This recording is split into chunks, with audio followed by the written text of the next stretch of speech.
हर खबर पर रहना चाहते हैं आगे तो डाउनलोड कीजिए एबीपी लाइव ऐप। राजधानी पर हावी किसान।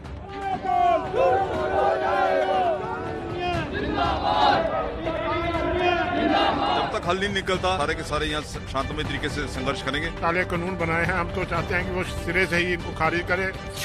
राजधानी की सरकार परेशान।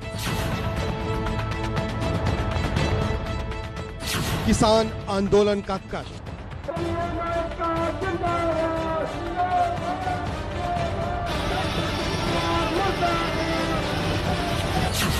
कब तक निकलेगा result? Delhi Noida link road पर पुलिस द्वारा यहां पर बैरिकेड जो है वो खोल दिए गए हैं।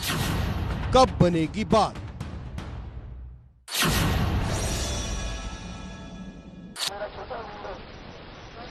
नमस्कार, शाम के 4 बज रहे हैं। एबीपी न्यूज पर हाजिर हूं मैं रुमाना इसार खान और आप देख रहे हैं इस वक्त मैं सिंघू बॉर्डर पर मौजूद हूं।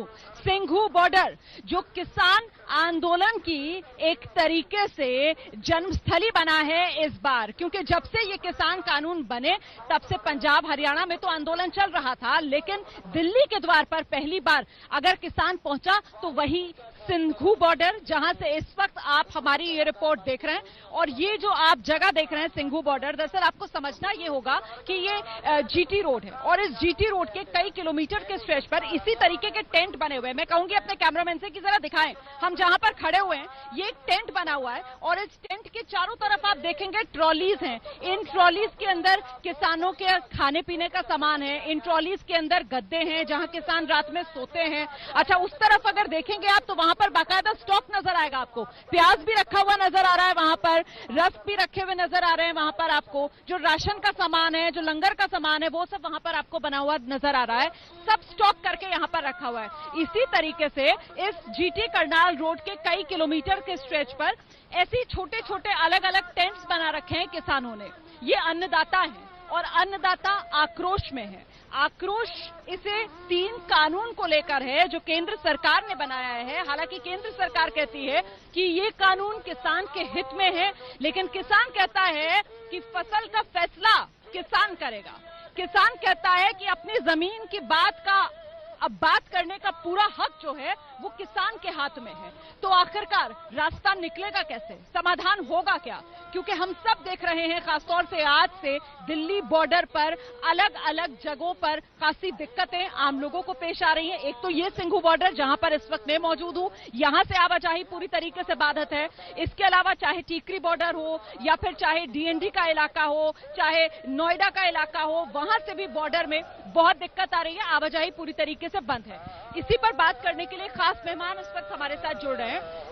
डॉक्टर सुरेश पाल साहब हैं जो डायरेक्टर हैं national institute of agricultural economics and policy research के। डॉक्टर सुरेश पाल, आपका बहुत बहुत स्वागत एबीपी न्यूज में। सबसे पहले तो मैं आपसे समझना चाहती हूं सर कि सरकार 3 कानून लाती है और कहती है किसानों के हित में, लेकिन किसान नाराज हैं, क्यों?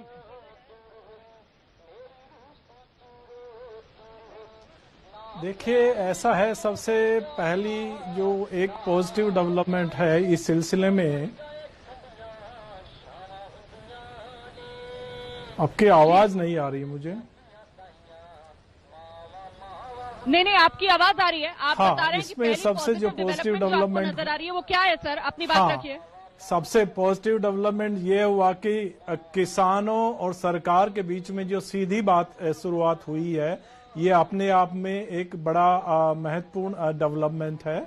और जब आमने सामने बैठ के बात होते हैं तो आपस में जो संशय होती हैं, कुछ उसमें क्वेश्चंस होते हैं, कोई इंफॉर्मेशन गैप होता है, उसको एड्रेस करने में बड़ा वो यूजफुल होता है। तो मैं समझता हूँ इस वार्ता जो चल रही है, कल भी एक अगला दौर वार्ता का होगा, तो इसमें जरूर कोई न कोई समाधान निकलेगा, ये जो ऐसा हम विश्वास रखते हैं। अच्छा, क्योंकि यहाँ पर कोई भी डॉक्टर सुरेश पाल साहब, होता है, किसान मौजूद, कोई भी प्रॉब्लम होती है वो बात करने से ही होती है। जी, हम जरा किसानों से बात करते हैं। क्या आपको लगता है कि जिस तरीके से सरकार बातचीत कर रही है, आप लोगों की बातचीत चल रही है, बातचीत से मामला सुलझेगा? आगे आ जाओ सरदार जी, आओ वीर जी, आगे आओ। हाँ जी, हम तो यही चाहते हैं कि भाई बातचीत से मामला सुलझ जाए। जो मामला नहीं बातचीत से सुलझेगा फिर हम आगे की राजनीति बनाएंगे, जो भी हमारी पार्टी का देश होगा वही। लेकिन कुल मिलाकर तो देखो जी, आप भी अपना घर बार छोड़कर आए हुए हो, यहाँ पर मामला सुलझाने के लिए आए हुए हो ना, है ना? तो और सरकार भी बातचीत कर रही है, कल भी बात हुई है, 3 दौर की बातचीत हो चुकी है, कल फिर आप लोगों को न्योता है। तो ऐसी उम्मीद लग रही है कि धीरे धीरे ही सही लेकिन बात बनती हुई नजर आ रही है। हम देश भर के किसानों के साथ हैं। ये जो भी होगा देश भर के किसानों के लिए होगा, हित के लिए, तो पंजाब वाले फिर वापस जाएंगे। ये हम सोचेंगे कि पंजाब हरियाणा के लिए कर लेते हैं तो बाकी वापस चले जाएंगे, तो हम लोग वापस नहीं जाएंगे। बाकी देश मोदी सरकार को इस बात पे झुकना पड़ेगा और हमारी बातें मांगे जो नाराजगी बहुत है यहाँ पर किसानों में। मुझे लगता है कि हमें एक बार फिर से अपने खास मेहमान का रुख करना चाहिए। डॉक्टर सुरेश, मैं आपसे समझना चाहती हूँ सर कि वो 3 कानून जिसे सरकार कहती है कि किसानों के हित में है, इसे लेकर किसानों में इतनी नाराजगी जो नजर आ रही है, आपकी इस पर क्या समझ है? देखिए, ऐसा है, जब तीनों कानून की हम बात करते हैं, इनको आइसोलेशन में देखना उतना सही नहीं होगा। ये सरकार के जितने भी रिफॉर्म्स हैं, जो मार्केटिंग से रिलेटेड रिफॉर्म्स हैं, पहले सरकार ने शुरुआत की कि हम जो प्राइस डिस्कवरी है उसको हम इम्प्रूव करें, और उसके लिए जरूरी है कि जो मार्केट इंफॉर्मेशन है उसमें हम इजाफा लाएं, उसको बेहतर बनाएं। और उसके लिए सरकार ने इनाम का एक जो स्कीम चलाई है उस पे फोकस किया गया। उसके बाद में दूसरी चीज जो मार्केटिंग रिफॉर्म्स के लिए इम्प्रूव करने के लिए जरूरी है, प्राइस डिस्कवरी को इम्प्रूव करने के लिए जरूरी है, वो है मार्केट इंफ्रास्ट्रक्चर। एग्री इंफ्रास्ट्रक्चर सरकार ने फोकस किया है, उसमें बात की है रोड कनेक्टिविटी की, उसमें बात की है मार्केटिंग इंफ्रास्ट्रक्चर जो मंडीज में है उसके बाहर है, स्टोरेज की जो व्यवस्था है, कोल्ड स्टोरेज, जितनी भी एक इंफ्रास्ट्रक्चर एग्रीकल्चर कमोडिटीज को चाहिए उसको हम कैसे स्ट्रेंथन करें, फार्मर प्रोड्यूसर्स ऑर्गेनाइजेशंस उनको हम कैसे बनाएं, उसके साथ में जो स्टार्टअप्स हैं उनको कैसे बनाएं। इस इंफ्रास्ट्रक्चर स्ट्रेंथनिंग का मतलब ये है कि जो किसानों का प्रोड्यूस्ड है उसको, जो हमारा डोमेस्टिक मार्केट है, इंटरनेशनल मार्केट है, उसमें हम कैसे उसकी पहुंच बनाएं, उसके लिए बहुत जरूरी है। उसमें जैसे रेल की शुरुआत की गई, रोड की तो हम बात कर ही रहे हैं, वाटर वेज की भी कनेक्टिविटी की बात चल रही है। तो इस तरह से जब तक ये इंफ्रास्ट्रक्चर स्ट्रेंथन नहीं होगा, प्राइस डिस्कवरी उतनी बेटर नहीं होगी। तो इसलिए ये बहुत जरूरी है।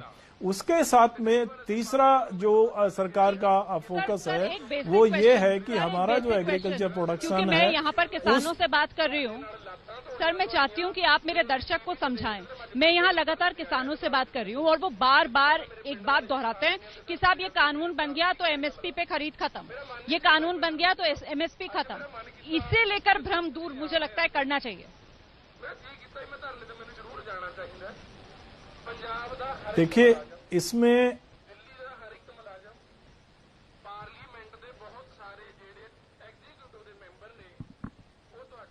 जी आपकी आवाज आ रही है सर। हाँ, इसमें देखिए, जो मैं अगली बात करने जा रहा था कि हमारा एग्रीकल्चर प्रोडक्शन इस स्टेज पे है, उसमें सरकार या कुछ ही कंपनी या कुछ ही व्यापारी इसको अब हैंडल नहीं कर सकते हैं। हमको और अल्टरनेटिव देखने पड़ेंगे कि जो मार्केट में पार्टिसिपेट करें, मार्केट में कंपटीशन हो और फार्मर्स को बेटर प्राइस रियलाइजेशन हो, ये बहुत जरूरी है। और उसी को ध्यान में रखते हुए ये पहले से चर्चा चल रही है, करीब 2 दशक हो गए, कि जो बिजनेस सेक्टर है उसका पार्टिसिपेशन इसमें कैसे बढ़ाए जिससे मार्केट में ज्यादा कंपटीशन हो। तो ये तीनों जो कानून है उनका बेसिस है। लेकिन जहां तक बात है एमएसपी, वो एक अलग व्यवस्था है सरकार की, और सरकार ने इसको बार बार कहा है कि हमारा जो एग्जिस्टिंग अरेंजमेंट्स हैं, एक बात हमको यहां समझना पड़ेगा कि हमारी इतनी डाइवर्सिटी है एग्रीकल्चर में, इतने प्रोडक्ट्स हैं, इतने रीजन हैं, सभी के लिए एक मार्केटिंग अरेंजमेंट, मार्केटिंग चैनल नहीं होगा। हर का अलग अलग एक अरेंजमेंट होगा। कहीं पे कॉन्ट्रैक्ट फार्मिंग होगी, बहुत ही कम स्केल पे होगी, किसी को जो बिजनेस सेक्टर वो खरीदेगा। ज्यादातर क्षेत्रों में जहां पे मंडी है वो मंडी काम करेगी। उसमें हो सकता है एक दो बातें हैं जो सरकार को उसमें सोचना चाहिए। जरूर उसमें जब चर्चा होगी तो उसपे वो जरूर मुद्दा सामने आएगा। लेकिन ये डिफरेंट मार्केटिंग अरेंजमेंट सरकार जो कोशिश कर रही है बनाने की, कानून आएगा तो फिर मंडियां खत्म हो जाएंगी। हाँ, एक डर ये भी है कि नया कानून मंडियों को खत्म कर नहीं, मंडी खत्म नहीं होगी। मंडियों को खत्म नहीं करेगा, क्योंकि उसमें एमएसपी या मंडी से इनको लिंक नहीं किया गया है। एक चीज केवल जो सामने आई है उसको सभी लोग जानते हैं और वार्ता में भी उसको डिस्कस करेंगे कि अभी कुछ मंडियों में उनमें कुछ टैक्स लगाए जाते हैं। मंडी टैक्स होता है, रूरल डेवलपमेंट सेस जिसको बोलते हैं वो होता है। तो जब बाहर मंडी से बाहर खरीदेंगे तो ये टैक्स उसको नहीं देने पड़ेंगे। तो ये एक थोड़ा सा दोनों में एक तरह से अंतर है, लेकिन इसका मतलब नहीं है कि सरकार का कोई ऐसा प्लान है कि मंडियों को खत्म कर दें। मंडियां चलती रहेंगी। धान के लिए, गेहूं के लिए, सरसों के लिए बहुत सारे ऐसे उत्पाद हैं जिनके लिए मंडियां ठीक काम कर रही हैं। उनकी इंफ्रास्ट्रक्चर को हम और बेहतर करें, इनाम को वहां पे इम्प्लीमेंट करें, तो इससे जो वहां पे कॉम्पिटिटिवनेस है वो बढ़ेगी। और उसके साथ में और भी जो बिजनेस सेक्टर वाले प्रोक्योरमेंट करेंगे।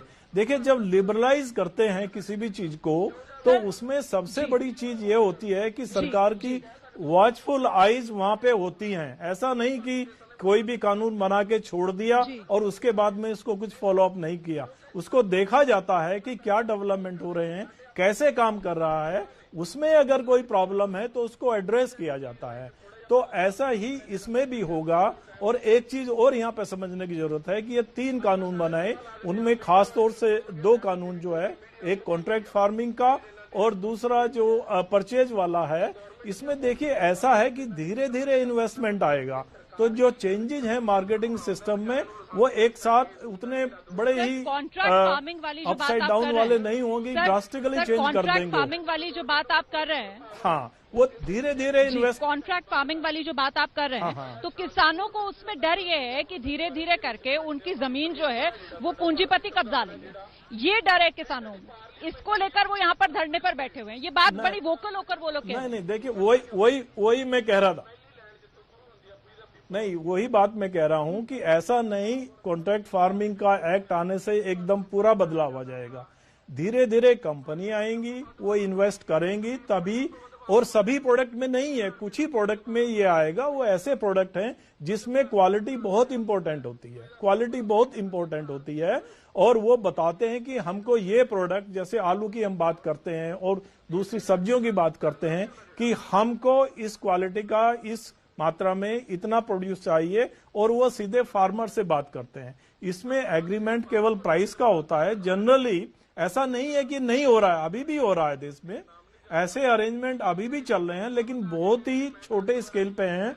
और उम्मीद की जाती है कि ऐसे प्रोड्यूस, बहुत सारे ऐसे प्रोड्यूस हैं जिनके लिए अभी कोई मार्केटिंग अरेंजमेंट नहीं है।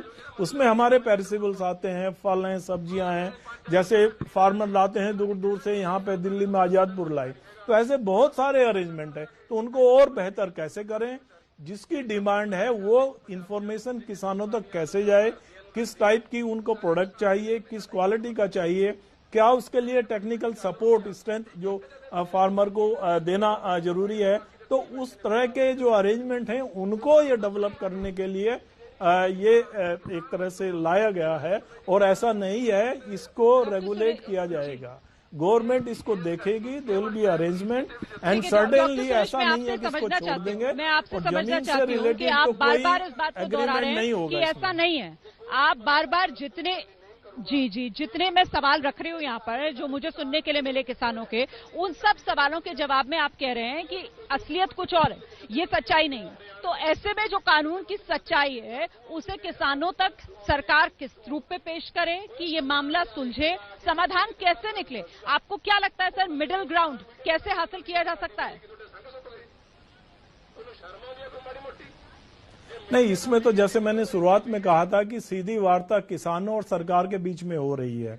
उसी वार्ता में ये सब बात सामने आएंगी और इस पे चर्चा भी होगी। और जरूर मैं समझता हूं कि उनको आश्वासन दिया जाएगा कि ऐसा कोई भी अरेंजमेंट किसी भी कॉन्ट्रैक्ट में नहीं होगा कि वो उसके लैंड को या उसके जो परमानेंट एसेट्स हैं उससे कोई नेगोशिएट करेगा। ये केवल प्रोड्यूस के लिए होता है और अभी भी हो रहा है। एक्चुअली देखा जाए, जैसे ये शुरुआत पंजाब से हुआ था, आलू में किया गया, अभी भी चल रहा है, जो है वो अभी तक टमाटर के लिए बेनतीजा किया रही गया, है। पेस्ट और बनाने ऐसे के में लिए। कल जो बातचीत होनी है उसमें किसानों की नहीं, ये तरफ तो से होता जो ही है। आश्वासन देखिए, मांगे जा रहे हैं कि चाहे जब एमएसपी को लेकर है उसे कानूनी दर्जा दिया जाए, तो आपको लगता है कि किसानों की कुछ मांगों को कानूनी दर्जा सरकार दे सकती है?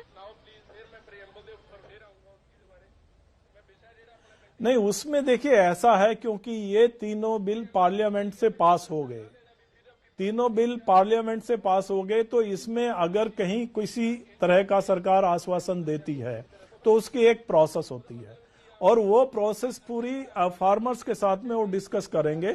और ऐसे ही शायद इन्होंने चर्चा की है कि एक समिति बना लेते हैं।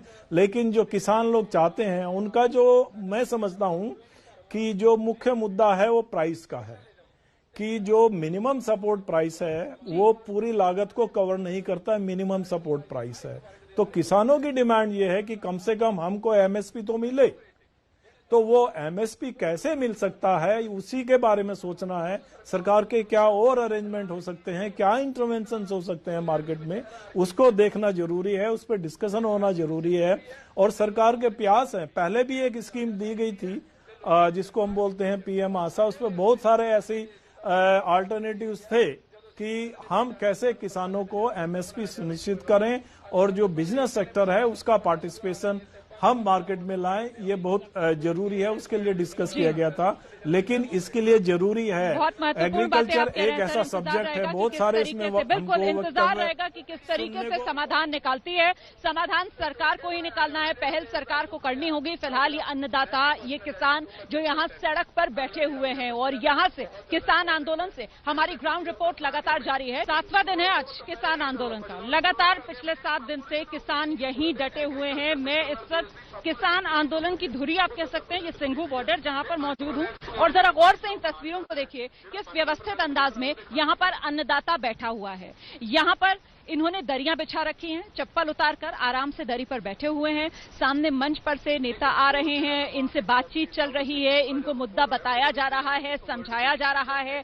और ये जिस तरीके का नजारा आप इस वक्त सिंघू बॉर्डर पर देख रहे हैं, दरअसल ये जीटी करनाल रोड, इस रोड पर कई किलोमीटर तक इसी तरीके से छोटे छोटे टेंट्स लगे हुए हैं। वहां ऐसे ही छोटे छोटे मजमे, छोटे छोटे ग्रुप्स आंदोलनकारियों के जो डटे हुए हैं। चारों तरफ से ट्रॉलियां उन्होंने अपनी लगा रखी हैं। इन ट्रॉलियों में खाने पीने का सामान है, गद्दे हैं, कंबल है, रात को सोने का भी इंतजाम है, क्योंकि ये सर्दियों का मौसम है। लेकिन इस सर्दी के मौसम में किसान अपने घर से निकला हुआ है, अपनी मांगों को लेकर अड़ा हुआ है और सड़क पर डटा हुआ है। तो किसान आंदोलन की ग्राउंड रिपोर्ट आप देख रहे हैं इस वक्त मेरे साथ। मैं सिंघू बॉर्डर पर मौजूद हूँ। 26 नवंबर यहीं दिल्ली के लिए जब कूच किया था पंजाब और हरियाणा के किसानों ने, तो डेरा डाला, क्योंकि यहीं पर बॉर्डर पर किसानों को रोक लिया गया। और इस वक्त आप देख रहे हैं लगातार 7वां दिन जमावड़ा। देखिए जरा किस तरीके का यहाँ पर किसान भाइयों का है। ये देश का अन्नदाता है जो आज सड़क पर बैठा हुआ है अपनी मांगों को लेकर। हालांकि सरकार के साथ 3 राउंड की बातचीत हो चुकी है। कल एक बार फिर से सरकार ने बुलाया इन्हें बातचीत करने के लिए, लेकिन अभी तक की बातचीत में हल कोई निकलता हुआ नजर आ नहीं रहा है। इस बीच ये तस्वीरें आपको देखना जरूरी है। खाने पीने का यहाँ इनके लिए प्रॉपर इंतजाम है। इस वक्त भी आप देख रहे हैं यहाँ पर जो स्वयंसेवी हैं वो पहुंच रहे हैं आसपास के इलाकों से, कुछ ना कुछ खाने पीने का सामान इन्हें बांट रहे हैं। अच्छा, सिर्फ पंजाब और हरियाणा नहीं बल्कि दिल्ली के आसपास के लोग भी अपना सपोर्ट किसानों को दिखाने के लिए यहाँ पर पहुंच रहे हैं, कुछ खाने पीने का सामान लेकर। इस तरीके की तस्वीरें यहाँ आपके सामने हैं। और अभी कुछ देर पहले जब मैं यहाँ पहुंची हूँ किसान आंदोलन की इस ग्राउंड जीरो पर, तो किसान नेता राकेश टिकैत यहाँ पर पहुंचे, क्योंकि लगातार किसान नेताओं की आपस में बातचीत चल रही है। कल भी 32 अलग अलग संगठन थे किसानों के जिनके साथ सरकार ने बातचीत की है। आज राकेश टिकैत पहुंचे हैं उन्हीं किसान नेताओं से बात करने के लिए। और ऐसे में अब आगे किसान आंदोलन की नियति क्या रहने वाली है, कल क्या होने वाला है, इन तमाम सवालों पर राकेश टिकैत की बात सुनिए जरा। किसान आंदोलन पर ग्राउंड रिपोर्ट्स में आपको दिखा रही हूँ। अभी तक मैं किसानों के बीच में मौजूद थी और इस वक्त देखिए किसान नेता राकेश टिकैत जी भी यहाँ पर पहुंच रहे हैं किसानों को अपना समर्थन देने के लिए। सर, क्या लग रहा है ये मामला किस तरीके से खत्म होगा, हल क्या होगा इसका? हल सरकार को जो 3 विधेयक है वो सब वापस लेने पड़ेंगे, किसानों की बात सुननी पड़ेगी। बीच का कोई रास्ता? बीच का क्या रास्ता होता है? किसान आ गए दिल्ली को चारों तरफ से घेरेंगे और लाल लग रही जनता। बीच का कोई रास्ता नहीं है। लेकिन सरकार कह रही है कि ये जो कानून है वो किसानों के हित के कानून है। तो हम भी तो सरकार से ही कह रहे कि वो उसे सरकार को भी तो ढूंढना है दिल्ली में। सरकार पिछले 7 साल से नहीं मिल रही हमको, हम उसको तलाश करना है कि सरकार रहती कहाँ है। आपको तो अलग से न्योता दिया गया कल। हाँ तो नुकता दिया गया है तो सब एक ही। वे नुकते अगर 20 को भी बुलाएंगे अलग अलग, सब एक है। सवाल पूरे देश के किसान का है। लेकिन अलग से आपको क्यों बुलाया गया? वो तो सरकार बताएगी क्यों बुलाया। तो कुछ खास बातचीत हुई हो आपकी? हाँ, जो बाद में आपने अपने साथियों को बताया हो कि उनसे जो बात कह रही थी सरकार, आपसे उसके अलग कोई और बात थी? वही कह रही है हमको भी। अब हम बना देंगे और आप दे दो लिखित में और आप चले जाओ। जब तक ये वापसी नहीं होते, इनमें संशोधन नहीं होते, जो और भी डिमांड किसानों की है वे पूरी नहीं होती, किसान दिल्ली के रास्ते छोड़ने वाले हैं नहीं। टिकैत साहब, आप मुझे एक बात बताइए, अभी तक ये कहा जाता था कि भाई किसानों से ज्यादा बेबस और किसको आप मानेंगे इस देश में कि जो अपनी उपज है उसका रेट वो खुद नहीं तय कर सकता, और अब सरकार जो है वो खुली छूट दे रही है किसानों को कि आप जहाँ चाहें वहाँ जाकर अपनी फसल बेचें। जहाँ का बाजार हमको बता दो कहाँ बेचे, वो बाजार तो बता दो ना हमको भी। और जो MSP है, मिनिमम सपोर्ट प्राइस है, वो तो एक पैरामीटर तो तय करना पड़ेगा कि इससे कम पे कोई नहीं खरीदेगा। पूरे किसान को दिन में लूट लिया अब की बार। जो 1800 रुपए की धान थी वो 800 रुपए में लूटी गई है। हम तो वही तो हैं कि हमको लुटा किसने, उसी को तो देखने आए दिल्ली में। लेकिन MSP को लेकर तो इस कानून में कुछ है ही नहीं। मोदी जी कह रहे हैं कि MSP तो ना खत्म हो रही है ना होने वाली है, जो कुछ हो ही नहीं रहा है उसी को लेकर डर है। और हम तो उसे ही तो लेना है। यहाँ पे नया कानून बना दो कि MSP से नीचे खरीद नहीं होगी। एक देश पर आज तक कौन सा कानून है MSP को लेकर? अभी तक तो कोई कानून है नहीं देश में। हम उसी को तो चेंज करवाने आए, उसी कानून को तो चेंज करवाना है। जो है नहीं उसे ही तो बदलवाने आए हैं। क्या आपको सरकार पर भरोसा नहीं है? 2022 तक सरकार कहती है किसानों की आय दुगनी करेगी। हाँ तो हम भी यहीं रहेंगे, दुगनी जब कर देंगे जब चले जाएंगे। आप कह रहे हैं कि आपको भरोसा नहीं है ना? क्यों? अब जब भरोसा है ही नहीं, हमको तो लूट लिया, व्यापारी ने सरकार ने मिलकर लूटा है, तो हम सरकार को तलाश करने आए। 22 में कर देंगे तो 22 में चले जाएंगे वापसी, जब दुगने हो जाएंगे तो चले जाएंगे। तो अब से कुछ देर पहले किसान नेता राकेश टिकैत से जो मैंने बातचीत की वो आप देख रहे थे। राकेश टिकैत पूरी तरीके से कह रहे हैं कि उनको बिल्कुल भरोसा नहीं है। हालांकि कल एक बार फिर से सरकार से जो अगले राउंड की बातचीत है उसमें वो शिरकत करेंगे, उससे वो मना नहीं कर रहे हैं। लेकिन इस बीच किसानों का जमावड़ा दिल्ली के बॉर्डर्स पर बढ़ता जा रहा है। एक तो ये बॉर्डर सिंघू बॉर्डर जहां पर मैं मौजूद हूं, इसके अलावा टीकरी बॉर्डर, वहां पर भी इसी तरीके से किसानों का आंदोलन, वहां पर भी बॉर्डर सील। मेरे सहयोगी अंकित गुप्ता टीकरी बॉर्डर पर मौजूद है और अंकित गुप्ता ने बात की कुछ युवाओं से जो भले ही अभी खेती ना कर रहे हो लेकिन वो इस किसानों के आंदोलन में शिरकत कर रहे हैं। उनकी वजह क्या है किसानों के आंदोलन में शिरकत करने की, रिपोर्ट देखिए। यहाँ पर जो किसान बैठे हुए, जो किसान परिवार से आए हुए हैं, ये सब बहुत पढ़े लिखे भी लोग हैं। इन लोगों से एक एक करके बात करता हूँ। अपना नाम बताइए और आप क्या करते हैं और क्या पढ़ाई की हुई है? मेरा नाम संजय है। मैं हरियाणा हिसार से आया हूँ। मास्टर्स की हुई मैंने पॉलिटिकल साइंस में और MPhil के लिए अप्लाई किया हुआ है। MPhil के लिए अप्लाई किया हुआ है। इसको कानून को लेकर के जो आपत्ति आपको लगता है सही है वाकई में? ये सही होता तो किसान जो हैं वो विरोध दर्ज कराने के लिए यहाँ पर अपना घर बार छोड़ करके, उनका काम भी है खेती के, सारा काम छोड़ के इधर आए हुए हैं, तो वो पागल तो है नहीं। वो कानून सीधा सीधा प्रभावित कर रहा है किसानों की। कहाँ तो बात की थी इन्होंने, अच्छे दिन लेके आएंगे, आय दुगनी करेंगे, स्वामीनाथन कमेटी रिपोर्ट, वो तो भूल ही जाइए आप। और इन्होंने जो ये कानून को लेकर के किसान को बिल्कुल कमर तोड़ के इन्होंने काम कर दिया है, ये बहुत ही गलत है। आपका क्या नाम है, क्या आपने पढ़ाई की हुई है और इस कानून को आप भी गलत मानते हैं? बिल्कुल, मेरा नाम लवी है और मैं MSc नर्सिंग हूँ और सेंट्रल गवर्नमेंट में जॉब हूँ और मैं 8 महीने से कोरोना पेशेंट के साथ ड्यूटी कर रहा हूँ। और मुझे बड़ा दुख हो रहा है कि इतने बुजुर्ग किसान यहाँ पे आके इतने दूर दूर से इतना टाइम से बैठे हैं। सरकार को कम से कम ये सोचना चाहिए, अगर वो पेंडेमिक के बारे में सोचती हैं तो उनको ये डिसीजन है वो जल्दी से जल्दी लेना चाहिए था। और जो रूल हैं, ठीक है, इन्होंने सोचा था कि बैठे हैं उनको रोक लेंगे, हरियाणा बॉर्डर पे रोक लेंगे, लेकिन कोई नहीं रोक पाई और ना ही कभी इनको रोक पाएगा। और मैं एक चीज़ आपको बड़ी स्पष्ट शब्दों में बता दूं कि किसान अपने आप में खुद वैज्ञानिक है। अगर उनको ये कहा जाए ना कि ये इसको तो अकल नहीं है, ये पढ़ा लिखा नहीं है, हम इसको खेती सिखाएंगे, अरे तुम क्या खेती सिखाओगे, ये तो अरसों से खेती करते आ रहे हैं। खेती करते आ रहा है। आपका क्या नाम है, क्या आप करते हैं और इस कानून को कैसे देखते हैं? सर, मेरा नाम पुनीत बुरा है, मैं हिसार जिला से आया हूँ। मैं भी किसान परिवार से हूँ, मास्टर डिग्री में कर रहा हूँ और NET की तैयारी मेरी चल रही है। मैं अपनी खेत की बिजाई छोड़कर तुरंत किसान आंदोलन के लिए निकल पड़ा। घर वालों ने भी कहा भाई तू जा, क्योंकि हमें पता है ये जो भी होने लग रहा है ये हमारे खिलाफ है, बिल्कुल किसानी के खिलाफ है। और ऐसा अगर हो गया तो हम सड़कों पे आ जाएंगे, हमारा कुछ नहीं बचेगा।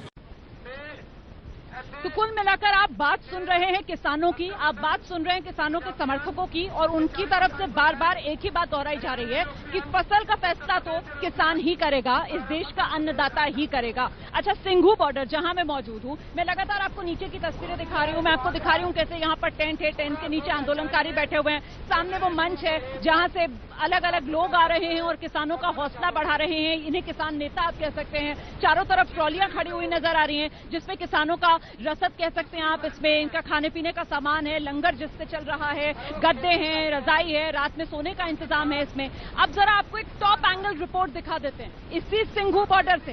एक टॉप एंगल रिपोर्ट मेरे सहयोगी मनोज वर्मा की, देखिए अब आप। ये तस्वीरें आप देख रहे हैं, इसमें आपको दूर दूर तक किसान ही नजर आएंगे। हजारों की संख्या में किसान यहाँ पर मौजूद हैं जो कि एक आंदोलन कर रहे हैं। बाकायदा यहाँ पर स्टेज बना हुआ है, वहां से भाषण चल रहा है और जितने भी किसान यहाँ पर मौजूद हैं वो भाषण सुन रहे हैं। और दूर दूर तक आपको लंबी जो ट्रैक्टर ट्रॉलियां हैं उनकी कतारें भी आपको तस्वीरों में साफ तौर पर नजर आएंगी, क्योंकि जो किसान है वो पंजाब और हरियाणा से आए हैं और तकरीबन 5 से 6 किलोमीटर लंबा जो एक स्ट्रेच है वहां तक ये जो ट्रैक्टर ट्रॉलियां हैं वो लगी हुई हैं। और 7वां दिन आज इस प्रदर्शन का बना हुआ है। सिर्फ सिंघू बॉर्डर पर ही नहीं बल्कि दिल्ली के और भी जो बॉर्डर हैं वहां पर भी किसान प्रदर्शन कर रहे हैं। कल हालांकि सरकार के साथ एक बातचीत हुई थी जो कि बेनतीजा रही और उसके बाद किसानों ने ये साफ कर दिया था कि जब तक तीनों बिल वापस नहीं लिए जाते तब तक ये आंदोलन इसी तरीके से लगातार जारी रहेगा। तो किसानों का ये आंदोलन चल रहा है, आंदोलन में खाना पीना चल रहा है, ये हम लगातार आपको दिखा रहे हैं। यहाँ भी देख सकते हैं आप, ये एक सेवादार हैं जो इस वक्त पानी बांट रहे हैं। ये देखिए, मैं अपने कैमरामैन से कहूंगी जरा दिखाएं तस्वीरें किस तरीके से यहाँ वक्त वक्त पर हर चीज का इंतजाम है। पानी बांटा जा रहा है, चाय चल रही है, यहाँ पर खाने पीने का सामान बांटा जा रहा है। और सिर्फ खाना पीना ही नहीं है बल्कि गाना बजाना भी है ताकि जोश आंदोलनकारियों का वो बना रहे। इस पर एक रिपोर्ट देखिए। ये देखिए, ये किसान है लेकिन वो अपने गीत को उन्होंने पिरो लिया है, जो अपनी मांगों है उसको लेकर के उन्होंने गीत बना लिया है। किस तरीके से गीत गा रहे हैं सुनना पड़ेगा। साथी सुखदेव राज गुरु गए नया नीम बरना लाड़ी मौतनु होने ओरे नानका। सरकार से जो मांगे हैं, जो उन चीजों को लेकर के वो यहाँ पर आए हैं, वो उन मांगों का ही एक गीत तैयार कर दिया है जिसको लेकर के वो यहाँ पर जो जनता है उसके सामने आए हैं। तो कुछ इस तरीके की तस्वीरें भी नजर आ रही हैं इस किसान आंदोलन के दौरान, जहाँ पर लोग आ रहे हैं अपने अपने तरीके से अपनी अपनी बातों को रख रहे हैं और कोई गीत संगीत के जरिए तो कोई नारेबाजी के जरिए अलग अलग तरीकों से एक सरकार तक अपनी बात पहुंचाने की कोशिश की जा रही है। तो टीकरी बॉर्डर, सिंघू बॉर्डर से लगातार हम आपको रिपोर्ट्स दिखा रहे हैं और बता रहे हैं कैसे यहाँ पर आंदोलनकारी किसानों का जो जमावड़ा है वो लगातार बना हुआ है। लेकिन इस बीच दिल्ली वालों के लिए एक राहत भरी खबर ये कि DND जो दिल्ली नोएडा लिंक रोड है, आज सुबह हमने आपको दिखाया था कैसे वहां पर भी किसानों का जमावड़ा लग गया था, लेकिन अब वहां से किसान हट गए हैं और दिल्ली और नोएडा के बीच जो लिंक रोड वाला रास्ता है वो खुल गया है। सुरभि की रिपोर्ट देखिए। नोएडा लिंक रोड पर इस वक्त हम मौजूद हैं जहां पर कल शाम से ही जेवर से आए किसान अपना धरना प्रदर्शन दे रहे हैं 3 कृषि कानूनों के खिलाफ। और यहां आप हमारे पीछे तस्वीरों में देख सकते हैं कि बैरिकेडिंग जो है यहां पर की गई है। दिल्ली की तरफ जाने वाला ये रास्ता है जहां पर किसानों को रोक दिया गया था कल शाम से ही। और यहाँ जिस वक्त हम खड़े हैं वहां पर दोनों तरफ सड़क के आने वाले रास्ते पर और जाने वाले रास्ते पर दोनों तरफ ही किसान जो है डेरा लगाए बैठे थे। किसान का जो पूरा गुट था वो यहीं पर ही मौजूद था। लेकिन आप जैसे अभी तस्वीरों में देख सकते हैं कि किसानों का जो गुट है वो एक तरफ रोड पर नहीं है, इस रोड को खाली कराया जा रहा है। यहाँ पर जितनी भी अन्य गाड़ियां खड़ी हुई थी वो भी एक एक करके सड़क की दूसरी पार जाकर लगाई जा रही हैं। यहाँ पर जो किसान भाई हैं, जो किसान खड़े हैं यहाँ पर, उनसे भी हम एक बारी बात करने का प्रयास करते हैं और पूछते हैं कि आखिरकार ये जो सड़क खाली करवाई गई है एक तरफ, ये क्यों करवाई गई है और इनकी क्या बातचीत यहाँ पर पुलिस के आला अधिकारियों से हुई है। तो एक बारी बात करते हैं।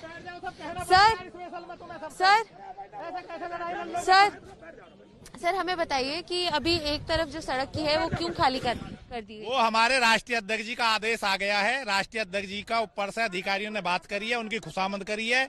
जनता की परेशानी को देखते हुए माननीय राष्ट्रीय अध्यक्ष जी ठाकुर भानु प्रताप सिंह जी ने आदेश दिया कि एक को हम खोलेंगे, इसलिए हमने खुलवा दिया है। अच्छा, तो अब प्रदर्शन जो है वो इस तरफ ही रहेगा, नोएडा से दिल्ली जाने वाले। हाँ, इसलिए जो आम जनता है, एम्बुलेंस और वो जाम में ना फंसे, इसलिए राष्ट्रीय अध्यक्ष जी का आदेश आ गया, इसलिए एक रोड हमने खोल दी है। अच्छा, ये सिंघू बॉर्डर से जो मैं आपको रिपोर्ट दिखा रही हूँ, आप देख सकते हैं ये खाने पीने का जो पूरा सामान है यहाँ पर, ये सारी वो रसद है जो किसान अपने साथ लेकर आए। आप देख रहे हैं वहाँ पर पानी की बोतलें रखी हुई हैं, पीछे प्याज की बोरियां रखी हैं, गेहूं रखा है, चावल रखा है, बिस्किट के पैकेट रखे हुए हैं, सारा सूखा राशन रखा हुआ है। लेकिन न सिर्फ ये रसद जो किसान खुद अपने साथ लेकर आए हैं, आसपास के गाँव के लोग जो हैं वो भी किसानों की मदद के लिए, किसानों के समर्थन में खाने पीने का सामान उन तक पहुँचा रहे हैं। एक ऐसी रिपोर्ट आपको दिखाते हैं अंकित गुप्ता की। टिकरी बॉर्डर पर किस तरीके से किसान आंदोलन चल रहा है, किस तरीके से किसानों का इंतजाम है, उसकी एक तस्वीर दिखाता है ये स्टॉल। देखिए, ऐसा लग रहा है कि हम किसी सब्जी मंडी में हैं, लेकिन जी नहीं, ये किसान आंदोलन के बीच की तस्वीर है, जहां पर सुबह से ही ताजी सब्जियां आ जाती हैं और किसान जो है यहीं पर अपने पूरा दिनचर्या जो है उनका यहीं पर सुबह से लेकर दिन रात गुजर रहा है। लेकिन खाने के साथ में ही किसी तरीके से कोई और दिक्कत ना हो, लिहाजा यहाँ दवाइयों का भी इंतजाम किया गया है। अगर मान लीजिए कि किसी को, क्योंकि दिन रात यहाँ गुजार रहे हैं, खांसी सर्दी जुकाम या कुछ और दिक्कत है, तो उनके लिए दवाइयों का इंतजाम किया गया है। उसके साथ ही में सुबह का वक्त है, लिहाजा चाय नाश्ते का भी इंतजाम इस तरीके से किया गया है। तो एक ही स्टॉल पर आपको सब्जी भी दिख रही है, दवा भी दिख रही है और चाय का भी इंतजाम है। कोशिश यही है कि किसानों का जो आंदोलन है ये कहीं से ढीला न पड़े। अगर कोई किसान अपने पास से खाना नहीं बना पा रहा है या फिर उसको किसी तरह की दिक्कत है, तो उसकी उस दिक्कत को भी दूर किया जा सके। और इसी तरीके से ये किसान डटे हुए पिछले कई दिनों से, और मांग एक ही है कि केंद्र सरकार ने जो कानून पास किया है उसको वापस ले और जो कमेटी का सुझाव दिया है उसको सिरे से नकार रहे हैं। तो ये किसानों को देख रहे हैं आप यहाँ पर सिंघू बॉर्डर से। ग्राउंड रिपोर्ट्स लगातार हम आप तक पहुँचा रहे हैं, हाथों में झंडे हैं, डटे हुए हैं, हौसलों के साथ किसान। ये सिंधु बॉर्डर है जहाँ इस वक्त मैं मौजूद हूँ और एक तरीके से इसको आप ग्राउंड जीरो कह सकते हैं, क्योंकि आप देख सकते हैं यहाँ पर किसान आंदोलन, धरने पर किसान बैठे हुए हैं और चारों तरफ आप देख सकते हैं ट्रक हैं, ट्रॉलियां हैं जो लगी हुई हैं। इन्हीं ट्रकों, इन्हीं ट्रॉलियों में जो किसान हैं वो अपनी रात गुजारते हैं। ये सर्दी का मौसम है और ऐसे में इस ठिठुरती सर्दी में आज 7वां दिन है। पिछले 7 दिन से ये किसान भाई यहीं अपना घर बार छोड़कर सरकार ने जो कानून बनाया है उसके विरोध के चलते सड़क पर रहने को मजबूर हैं। इस वक्त एक तस्वीर मुझे लगता है जो आपको जरूर देखनी चाहिए, वो इस शख्स की है जो यहाँ पर सेवा कर रहे हैं, सफाई कर रहे हैं। आप देखेंगे यहाँ पर जगह जगह गत्ते के डब्बे रखे हुए हैं उस तरीके से। कैमरामैन से मैं कहूंगी वो दिखाएं। ये डस्टबिन का काम कर रहे हैं। ये एक तरीके से टेम्पररी डस्टबिन हैं यहाँ पर जो बनाए गए हैं। साफ सफाई का यहाँ पूरा ध्यान रखा जा रहा है और ये यहाँ पर जो भाई हैं वो सेवा का काम कर रहे हैं। इन्हीं से बात करते हैं जरा। आपका नाम क्या है? मेरा नाम गुरपेश सिंह है जी। जी, गुरपेश सिंह। और आप ये क्या कर रहे हो? मैं सफाई कर रहा हूँ जी संगत की। आप आए कहाँ से हो? अमृतसर से आया। अमृतसर से। पीछे से आए हुए हो आप भी? अमृतसर से आया हूँ। हाँ जी। और कितने दिन हो गए आए हुए? आज 4 दिन हो गए मैंने जी। 4 दिन हो गए। तो यहाँ आप लोगों ने अपने काम बांटे हुए हैं? हाँ जी, काम बांटे हुए हैं। यहाँ पर कौन क्या काम करेगा? काम बांटे, सेवा वक्फ ड्यूटी लाई हुई है जी। हाँ जी। किस तरीके से आपने काम बांटे हुए हैं? कुछ लोग खाना बना रहे हैं, लंगर बना रहे हैं, कुछ? हाँ जी, कुछ लोग खाना बना रहे हैं, कुछ सफाई करने वास्ते ड्यूटी लाई है, कुछ चाह बनाने वास्ते लाई है, कुछ चाह बरतौन वास्ते लाई है, कोई फल फ्रूट बरतौन वास्ते।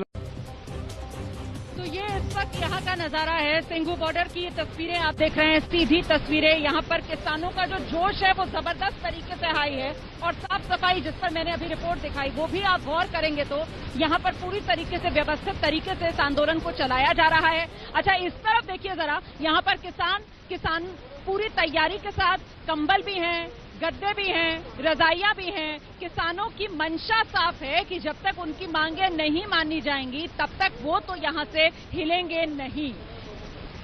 तो ग्राउंड रिपोर्ट लगातार जारी है एबीपी न्यूज पर। किसान आंदोलन से जुड़ा हर अपडेट सबसे पहले आपका चैनल एबीपी न्यूज विश्वसनीय तरीके के साथ आप तक पहुंचा रहा है। रहिए हमारे साथ।